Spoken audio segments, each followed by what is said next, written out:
Anthony Davis at injury report ng Los Angeles Lakers, yan ang ating pag-uusapan. Final seconds. Bryant for the win. Bang!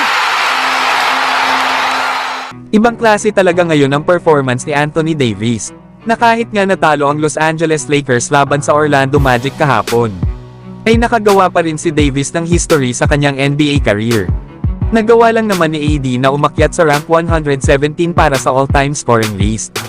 At meron na nga itong career points na 15,971. At ang susunod nga nitong malalagpasan para sa rank 116 ay itong si Rasheed Wallace, na meron naman itong 16,006. Lalo at gumawa lang naman si Davis kahapon ng isa na namang halimaw na performance. 28 points, 13 rebounds at 7 blocks na may 10 out of 15 sa field goals. Samantalang binigyan din naman ni Anthony Davis ang mabagal na pagsisimula ng kanilang kupunan sa simula ng laro. Lalo at sa 6 na laro ng Lakers ay 5 doon ay na-outplay talaga sila pagdating sa first quarter. Lalo at nag-a-average lang ang Lakers pagdating sa first quarter ng 24 points sa 6 na laro nila. Nakahapon nga ay hinayaan nila ang Orlando Magic na makagawa sa kanila ng 39 points.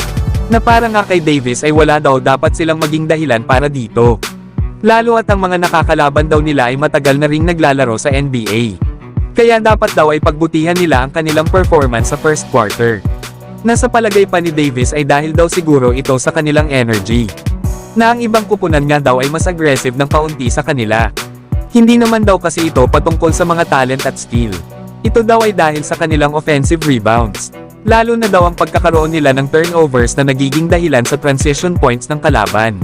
Na yung mga ganong plays daw ay nakakapagpababa sa Lakers.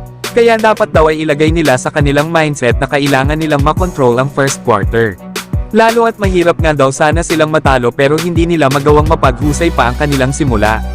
Na sana daw sa magiging laban nila sa Miami Heat, ay maayos na nila ang kanilang problema patungkol dito.